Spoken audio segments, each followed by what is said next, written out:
আসসালামু আলাইকুম। আজ 13 নভেম্বর 2024 বুধবার। শুরু করছি চেঞ্জ টিভি প্রতিদিনের গল্প অনুষ্ঠান। দর্শক, আপনাদের সঙ্গে রয়েছি আমি জাহিরুল ইসলাম টুটুল। শুরুতেই সংবাদ শিরোনাম। জানা গেল ভারতে কেমন আছেন শেখ হাসিনা।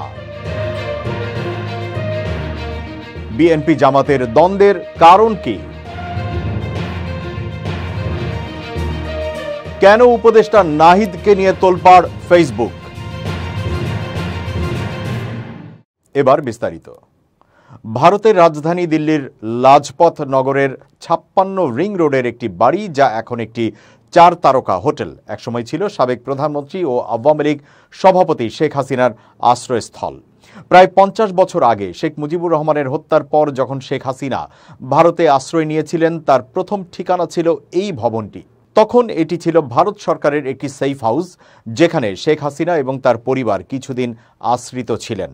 এখন 100 দিন পরে শেখ হাসিনা আবার ভারতে আশ্রয় নিয়েছেন, তবে পরিস্থিতি অনেকটাই বদলে গেছে। আগস্টের 5 তারিখে যখন শেখ হাসিনা ভারতে আসেন, তখন দিল্লির ধারণা ছিল এটা শুধু একটি সাময়িক যাত্রা বিরতি। তবে তার যাত্রা যেন এক নতুন অধ্যায়ের সূচনা। প্রথমে তাকে গাজিয়াবাদের হিন্ডন বিমান ঘাঁটিতে রাখা হলেও পরে তাকে দিল্লির এক গোপন স্থানে সরিয়ে নেওয়া হয়। ভারত সরকার সেই সময় এই অবস্থান সম্পর্কে কোনো বিস্তারিত তথ্য প্রকাশ করেনি। সূত্র বলছে, ভারতের নিরাপত্তা ব্যবস্থা খুবই গোপনীয় এবং শেখ হাসিনার ক্ষেত্রে সেই গোপনীয়তা অত্যন্ত গুরুত্বপূর্ণ। ভারতের স্বরাষ্ট্র মন্ত্রণালয়ের একজন শীর্ষ কর্মকর্তা জানিয়েছেন, শেখ হাসিনাকে দেওয়া নিরাপত্তা ব্যবস্থা অত্যন্ত সীমিত এবং মিনিমাম। তার চারপাশে সাদা পোশাকের নিরাপত্তা কর্মীরা থাকেন এবং কোনো অতিরিক্ত জাঁকজমক নেই। নিরাপত্তার মূল স্তম্ভ হচ্ছে গোপনীয়তা, কারণ যতটা সম্ভব তার অবস্থান গোপন রাখা যাবে, ততই তার নিরাপত্তা নিশ্চিত করা সহজ হবে। শেখ হাসিনার চলাচলও সীমিত করা হয়েছে। তাকে এক স্থান থেকে অন্য স্থানে নেওয়ার ক্ষেত্রে যতটা সম্ভব কম প্রচেষ্টা করা হচ্ছে। যদিও তার কিছু ব্যক্তিগত যোগাযোগ অব্যাহত রয়েছে, তবে বড় ধরনের জনসম্মুখে তার উপস্থিতি পরিহার করা হচ্ছে। তার রাজনৈতিক কর্মকাণ্ডও সীমিত রাখা হয়েছে। ভারত সরকার তাকে কোনো প্রকাশ্য রাজনৈতিক বিবৃতি না দেওয়ার জন্য অনুরোধ করেছে। তবে ভারতে থাকার সময় শেখ হাসিনার বেশ কিছু পুরনো পরিচিত জনের সাথে তার যোগাযোগ অব্যাহত রয়েছে। এর মধ্যে ভারতের প্রয়াত রাষ্ট্রপতি প্রণব মুখার্জির কন্যা শর্মিষ্ঠা মুখার্জি অন্যতম। শর্মিষ্ঠা নিজে টুইট করে শেখ হাসিনাকে তার সমর্থন জানিয়েছেন, যা তার এবং হাসিনার মধ্যে দীর্ঘদিনের বন্ধুত্বের পরিচায়ক। এছাড়া শেখ হাসিনার নিজের দলের নেতাকর্মীদের সঙ্গে কথাবার্তা চললেও দিল্লির সঙ্গে যোগাযোগ স্থাপনকারী কাউকেই তার সঙ্গে দেখা করার সুযোগ দেওয়া হয়নি। তবে শেখ হাসিনার মেয়ে সাইমা ওয়াজেদ বা ছেলে সজীব ওয়াজেদের সঙ্গে নিয়মিত যোগাযোগ হচ্ছে। বিএনপি ও জামায়াতের সম্পর্ক নিয়ে রাজনীতিতে নানান প্রশ্ন উঠছে, বিশেষ করে 5 আগস্ট শেখ হাসিনার বিদায়ের পর। গত 2.5 দশক ধরে চলা তাদের জোটের ভবিষ্যৎ কি হবে? আসন্ন নির্বাচনে তারা একে অপরকে সমর্থন করবে নাকি পৃথকভাবে প্রার্থী দেবে, এ নিয়ে আলোচনাও চলছে। তবে দল দুটির শীর্ষ নেতারা নিজেদের মধ্যে কোনো বড় দ্বন্দ্বের কথা অস্বীকার করছেন। বিএনপির স্থায়ী কমিটির সদস্য সালাউদ্দিন আহমেদ বলেন, ফ্যাসিবাদ ও গণতন্ত্রের বিরুদ্ধে আমাদের ঐক্য ছিল, তা বজায় থাকবে। আমরা দেশ ও জাতির উন্নতির জন্য একসঙ্গে কাজ করব।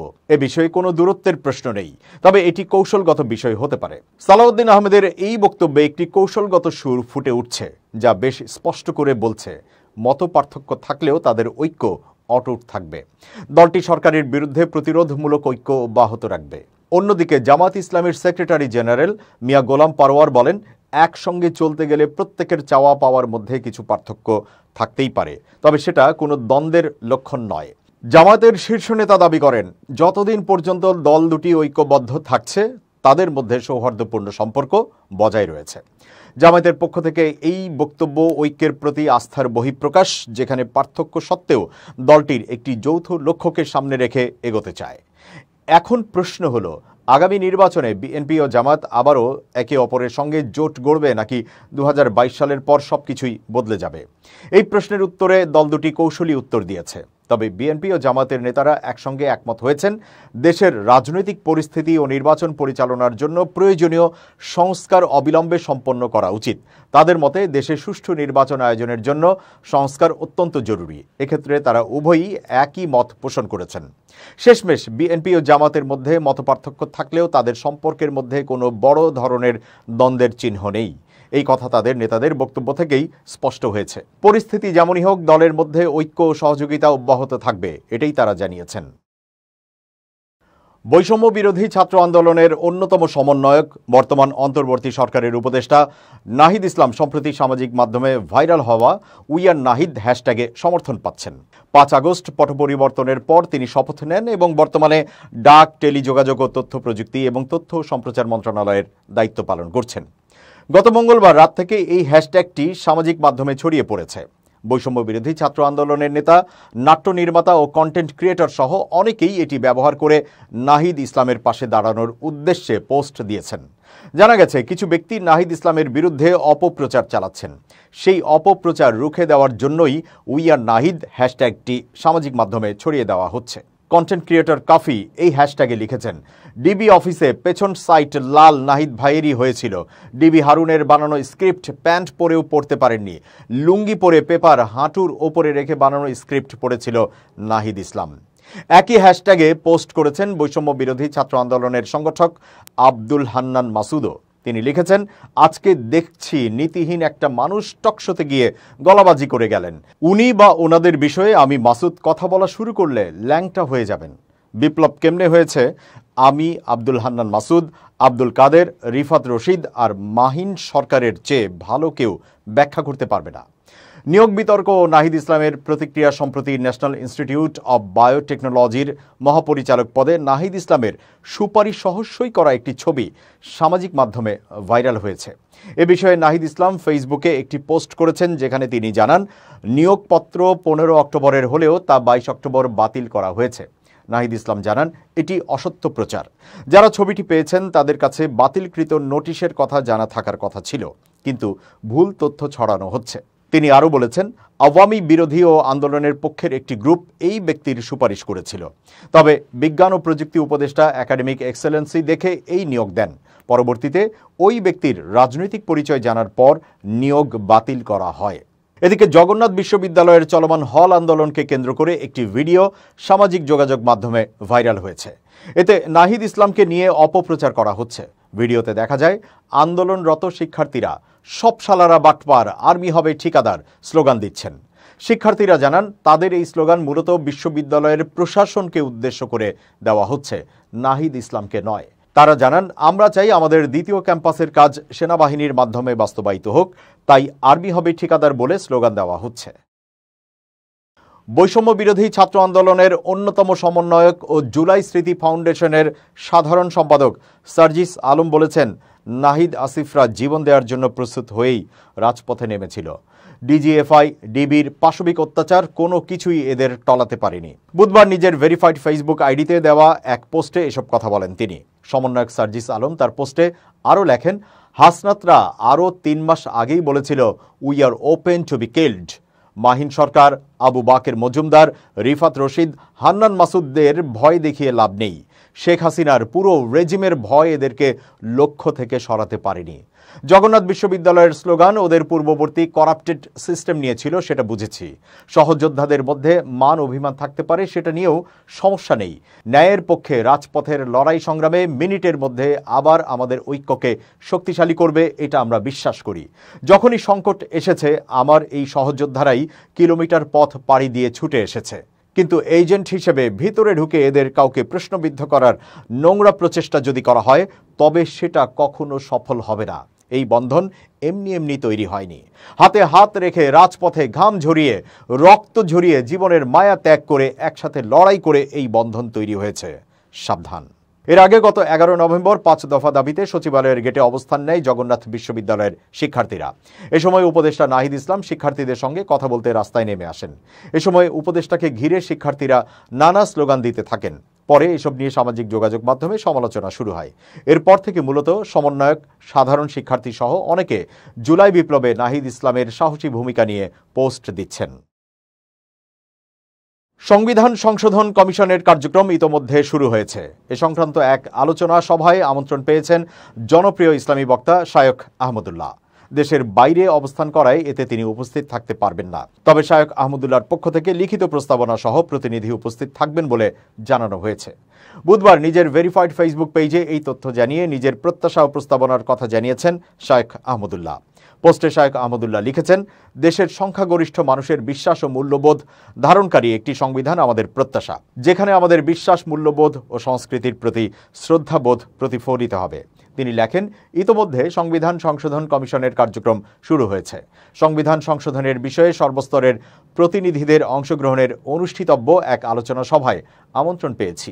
দেশের বাইরে অবস্থান করায় উক্ত সভায় উপস্থিত হতে না পারলেও লিখিত প্রস্তাবনা সহ আমার প্রতিনিধি উপস্থিত থাকবেন ইনশাআল্লাহ। আশা করি জাতীয় জীবনের এই গুরুত্বপূর্ণ মুহূর্তে সংশ্লিষ্ট মহল সুবিবেচনা ও প্রজ্ঞার পরিচয় দেবেন। কমিশনের সদস্যরা ইতোমধ্যে অংশীজনদের মতামত ও প্রস্তাব নেওয়া শুরু করেছেন। আমরা তাদের এই উদ্যোগকে স্বাগত জানাই। পোস্টের প্রথম কমেন্টে তিনি লিখেছেন, সংবিধান সংশোধনের ক্ষেত্রে কয়েকটি বিষয় তারা বিবেচনা করবেন বলে আশা করছি। ১. সংবিধানে এদেশের গরিষ্ঠ সংখ্যক মানুষের ধর্মীয় বিশ্বাস, মূল্যবোধ ও সংস্কৃতির প্রতি শ্রদ্ধাবোধ প্রতিফলিত হতে হবে। সংবিধানে এরকম কোনো ধারা উপধারা সংযোজন করা যাবে না এবং থাকলে অপসারণ করতে হবে যা এদেশের সংখ্যাগরিষ্ঠ মানুষের ধর্মীয় বিশ্বাস, মূল্যবোধ ও চেতনার পরিপন্থী। ২. সংবিধানের শুরুতে আল্লাহর উপর আস্থা ও বিশ্বাস হবে প্রজাতন্ত্রের সকল কাজের ভিত্তি।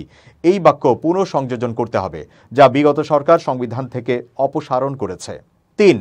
সংবিধান থেকে ধর্মনিরপেক্ষতা ও সমাজতন্ত্রের বিলোপ করতে হবে, কারণ এটি এদেশের মানুষের চিরায়ত মূল্যবোধের বিরোধী। ৪. শিক্ষার সকল স্তরে ধর্মীয় শিক্ষার ব্যবস্থা থাকতে হবে। বিষয়টি সাংবিধানিকভাবে বাধ্যতামূলক করতে হবে। আশা করি সংশ্লিষ্ট মহল সুবিবেচনার পরিচয় দেবেন।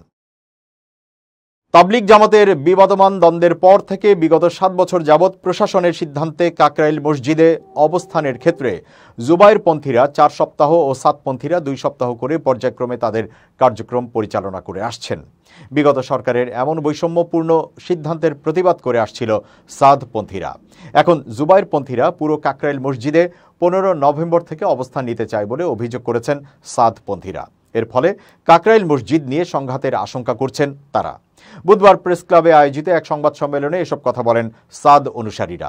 তারা বলেন, কাকরাইল মসজিদের একটি অংশে এমনিতেই জুবায়েরপন্থীরা সারা বছর মাদ্রাসার নামে আলাদা অবস্থান নিয়ে থাকেন, কিন্তু হেফাজতপন্থী আলেমদের সাম্প্রতিক ঘোষণার প্রেক্ষাপটে জুবায়েরপন্থীরা সরকারি সিদ্ধান্ত অমান্য করে কাকরাইল মসজিদ স্থায়ীভাবে দখল নেওয়ার ঘোষণা দেওয়াকে সংঘাতের দিকে ঠেলে দেওয়ার আশঙ্কা করছি।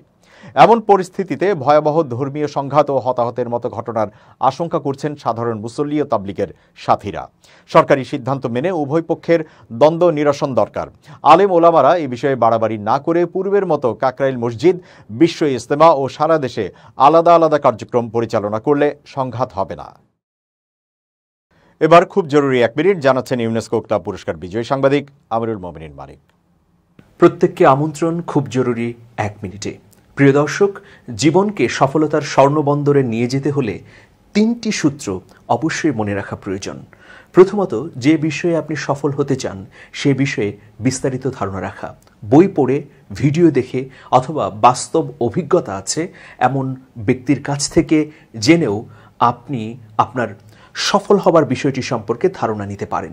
দ্বিতীয়ত, সততার সঙ্গে পরিশ্রম করা। পরিশ্রম করবেন কিন্তু সততা থাকবে না, তাহলে হবে না। আর তৃতীয়ত হচ্ছে নিরন্তর লেগে থাকা। কোনো ধরনের বিরতি না দিয়ে আপনি যদি লেগে থাকেন তাহলে অবশ্যই সফল হবেন। প্রিয় বন্ধুরা, আসুন সফল হতে এই 3টি সূত্র অন্তর থেকে মেনে চলি এবং বাস্তবেই কাজ করি। ভালো থাকুন সবাই, শুভেচ্ছা নিরন্তর। এবার দেশের বাইরের প্রসঙ্গ। ফিলিস্তিনের অবরুদ্ধ গাজা ভূখণ্ড ও লেবানন জুড়ে ভয়াবহ হামলা অব্যাহত রেখেছে ইসরায়েল। এতে একদিনে কমপক্ষে ১১৭ জন নিহত হয়েছেন। এর মধ্যে গাজায় নিহত হয়েছেন ৬৩ ফিলিস্তিনি, আর লেবাননে একদিনে ইসরায়েলি বর্বরতায় প্রাণ হারিয়েছেন আরও ৪৪ জন। বুধবার পৃথক খবরে এই তথ্য জানিয়েছে সংবাদ মাধ্যম আল জাজিরা ও বার্তা সংস্থা আনাদোলু। আল জাজিরা বলছে, মঙ্গলবার ভোর থেকে গাজা জুড়ে ইসরায়েলি হামলায় কমপক্ষে ৬৩ জন নিহত হয়েছেন বলে মেডিকেল সূত্র আল জাজিরাকে জানিয়েছে। এছাড়া গাজার পশ্চিম দেইর আল বালাহের আল নূর মসজিদের কাছে জনাকীর্ণ এলাকায় ইসরায়েলি বিমান হামলায় কমপক্ষে আরও ৬ জন নিহত হয়েছেন। এতে করে গত বছরের অক্টোবর থেকে এ পর্যন্ত মোট মৃতের সংখ্যা বেড়ে ৪৩,৬৬৫ জনে পৌঁছেছে বলে মঙ্গলবার অবরুদ্ধ এই ভূখণ্ডের স্বাস্থ্য মন্ত্রণালয় জানিয়েছে। এছাড়া 1 বছরেরও বেশি সময়ে চলা এই হামলায় আহত হয়েছেন আরও ১,০৩,০৭৬ ফিলিস্তিনি। অন্যদিকে লেবাননের স্বাস্থ্য মন্ত্রণালয় জানিয়েছে, ইসরায়েলি বাহিনী গত 24 ঘন্টায় সারা দেশে যে অভিযান চালিয়েছে তাতে আরও 44 জন নিহত এবং 88 জন আহত হয়েছেন। এতে করে গত বছরের অক্টোবর থেকে চলা ইসরায়েলি হামলায় মৃতের সংখ্যা বেড়ে ৩,287 জনে দাঁড়িয়েছে। আহত হয়েছেন আরও 14,000-এরও বেশি মানুষ। দর্শক, শেষ করছি প্রতিদিনের গল্পের আজকের গল্প। changetv.press বাংলাদেশের ইউটিউব জার্নালিজমের অগ্রদূত। ভিজিট করুন এর ওয়েবসাইট www.changetv.press, youtube.com/changetvpress এবং সাবস্ক্রাইব করুন চ্যানেলটি। নিয়মিত লাইক, কমেন্ট ও শেয়ার করে আপডেট রাখুন নিজেকে। ভালো থাকুন, নিরাপদে থাকুন। শুভেচ্ছা নিরন্তর।